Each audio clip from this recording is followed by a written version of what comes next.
So hello everyone, this is Abhishek Mishra और आज के इस वीडियो में हम लोग एसओएफ के एनएसओ लेवल 2 एग्जामिनेशन के बारे में डिटेल में डिस्कशन करने वाले हैं। तो इस पर्टिकुलर वीडियो में हम लोग हर एक चीज़ के बारे में डिस्कशन करेंगे। इसका एग्जाम पैटर्न कैसा है, सिलेबस में कौन सी चीज़ें इंक्लूडेड हैं, स्ट्रैटेजी आपको क्या फॉलो करनी चाहिए, इंपॉर्टेंट बुक्स क्या हैं, इन सभी चीज़ों के बारे में हम लोग डिटेल में डिस्कशन करने वाले हैं। स्पेशली एसओएफ एग्जामिनेशन में मार्क्स क्यों कट जाते हैं, किस तरीके से आप अपने स्कोर को इंप्रूव कर सकते हो, लेवल 2 स्पेसिफिक आपको किन चीज़ों को ध्यान में रखना जरूरी है, इन सभी चीज़ों के बारे में हम लोग डिटेल में डिस्कशन करने वाले हैं। आगे बढ़ने से पहले एक ज़रूर बताना चाहूँगा कि लेवल 1 एग्जामिनेशन के सारे रिजल्ट्स आउट हो चुके हैं। अगर आपने रिजल्ट चेक नहीं किया है तो ज़रूर से जाकर के रिजल्ट चेक कर सकते हो। अपना स्कोर नीचे कमेंट सेक्शन में ज़रूर बताओ, आपने कितना स्कोर किया, कौन सी किताबें आपने फॉलो की, किस तरीके से आपने अपनी प्रिपरेशन की, नीचे कमेंट सेक्शन में ज़रूर बताओ। इन सभी चीज़ों से आप दूसरों को भी मोटिवेट कर सकते हो। तो चलिए आज का वीडियो शुरू करते हैं। सबसे पहले हम लोग एग्जाम पैटर्न के बारे में डिटेल में डिस्कशन कर लेते हैं। तो एसओएफ एनएसओ लेवल 2 एग्जामिनेशन को हम लोग 3 कैटेगरीज में डिवाइड कर सकते हैं। क्लास 3 से लेकर के क्लास 4 तक एक एग्जाम पैटर्न होता है, क्लास 5 से लेकर क्लास 10 तक एक एग्जाम पैटर्न होता है और क्लास 11th और क्लास 12 का अलग एग्जाम पैटर्न होता है। एग्जाम पैटर्न को एक एक करके समझने की कोशिश करते हैं। सबसे पहले हम लोग क्लास 3 और क्लास 4 की बात कर लेते हैं। तो यहाँ पर पूरे के पूरे क्वेश्चन पेपर को हम लोग 2 सेक्शंस में डिवाइड कर सकते हैं। सबसे पहला सेक्शन आपका यहाँ पर साइंस का होने वाला है। इसमें आपको कुल मिलाकर के 30 क्वेश्चन पूछ जाएंगे। ईच क्वेश्चन कैरीज 1 मार्क, तो ये सेक्शन आपका 30 मार्क्स का बनता है। दूसरा सेक्शन यहाँ पर आपका अचीवर सेक्शन का होता है। इसमें आपको कुल मिलाकर के 5 क्वेश्चन पूछ जाएंगे। ईच क्वेश्चन कैरीज 2 मार्क्स, तो ये सेक्शन आपका 10 मार्क्स का बनता है। कुल मिलाकर के यहाँ पर आपको 35 क्वेश्चन पूछ जाएंगे और फुल मार्क्स यहाँ पर आपका 40 मार्क्स का होने वाला है। इस पूरे एग्जामिनेशन को देने के लिए आपको 1 आवर यानी 60 मिनट्स का टाइम पीरियड दिया जाएगा। अब हम लोग क्लास 5 से लेकर क्लास 10 तक के एग्जाम पैटर्न के बारे में बात कर लेते हैं। तो यहाँ पर भी पूरे के पूरे क्वेश्चन पेपर को हम लोग 2 सेक्शंस में डिवाइड कर सकते हैं। सबसे पहला सेक्शन आपका साइंस का होने वाला है। इसमें आपको कुल मिलाकर के 45 क्वेश्चन पूछ जाएंगे।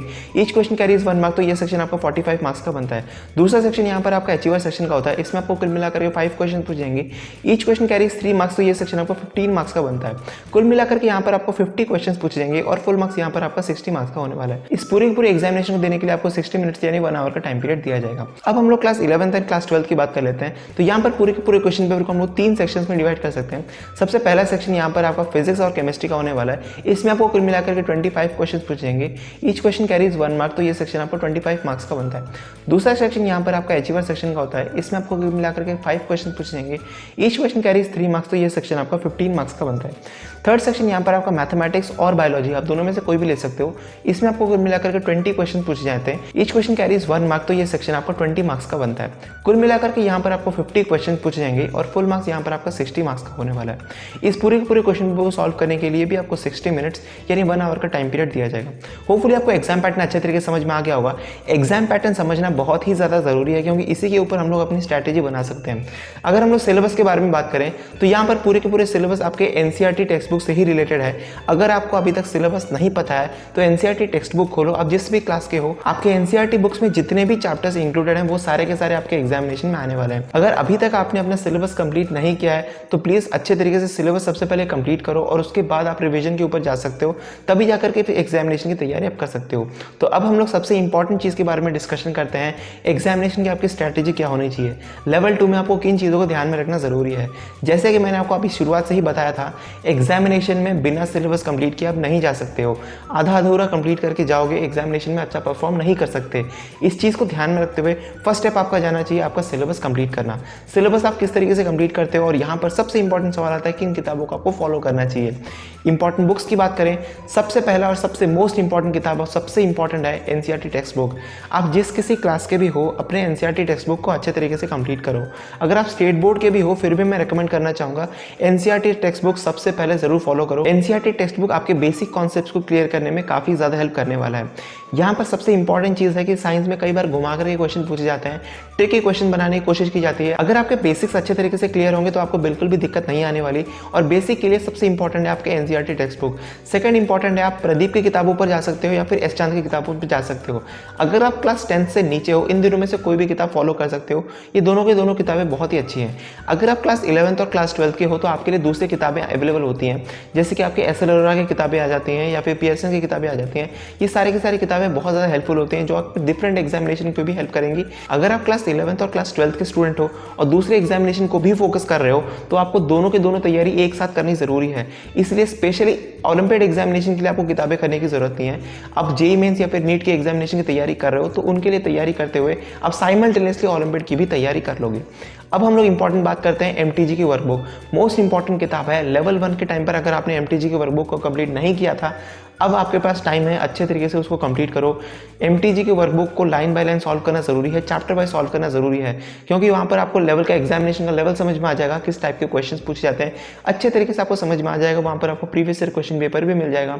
अगर आपके पास प्रीवियस ईयर क्वेश्चन पेपर नहीं है, कहीं से भी अरेंज कर सकते हो तो प्लीज़ कर लो, बहुत ज़्यादा आपको हेल्प देखने को मिलेगी। किस टाइप के क्वेश्चन आते हैं वो आपको अच्छे तरीके से समझ में आ जाएगा। अचीवर सेक्शन में किस तरह के क्वेश्चन पूछे जाते हैं, क्योंकि यहाँ पर आपका लॉजिकल रीजनिंग का सेक्शन नहीं है, इसीलिए आपको वहाँ पर टाइम लगाने की जरूरत नहीं पड़ेगी। उसी टाइम को आप साइंस में लगा सकते हो, अच्छे तरीके से आपको इंप्रूवमेंट देखने को मिलेगा।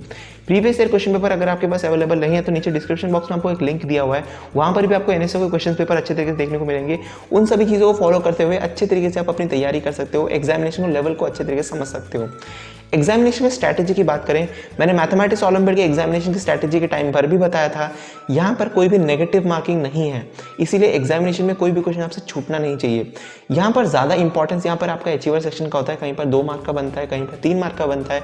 इस चीज़ को ध्यान में रखते हुए सबसे पहले आपको फोकस अपने अचीवर सेक्शन पर ही करना चाहिए। अचीवर सेक्शन में कई बार स्टेटमेंट वाइज क्वेश्चन आते हैं, कई बार घुमा कर क्वेश्चन पूछे जाते हैं, इसलिए इन चीज़ों को ध्यान में रखते हुए सबसे पहले अपना टाइम अचीवर सेक्शन पर लगाओ।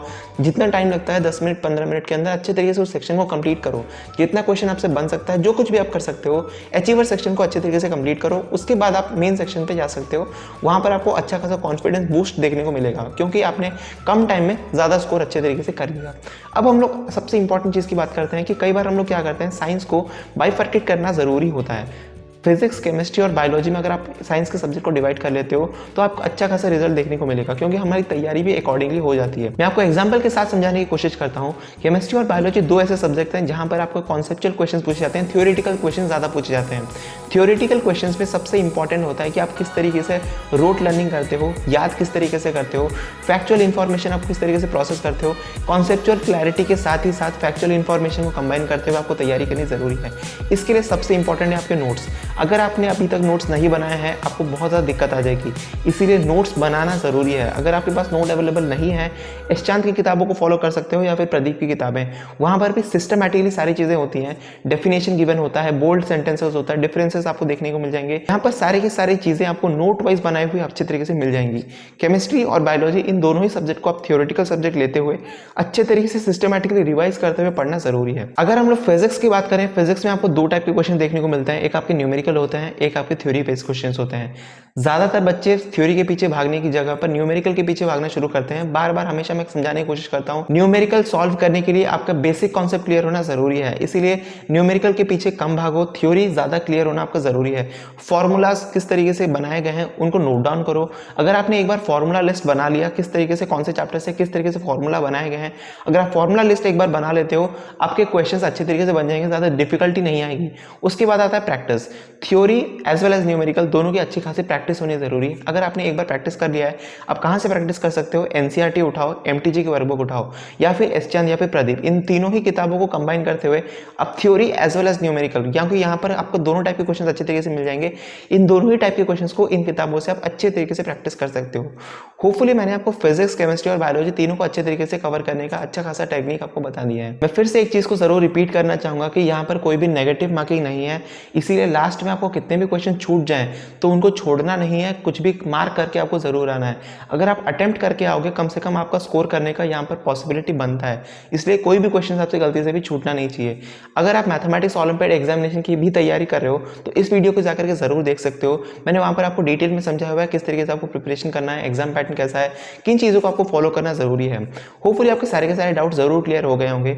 अगर आपका कोई भी डाउट रह गया हो तो नीचे कमेंट सेक्शन में जरूर बताओ। अगर आप इनमें से किसी भी किताबों के बारे में जानना चाहते हो जो अभी मैंने आपको बताया हुआ है, तो आप बुक टॉक्स विद अभिषेक के प्लेलिस्ट पर जाकर के जरूर चेक कर सकते हो। वहाँ पर आपको सारे के सारे किताबों के बारे में डिटेल में एक्सप्लेनेशन मिल जाएगा। डिफरेंट किताबों के बारे में आप वहाँ पर भी जाकर के जान सकते हो।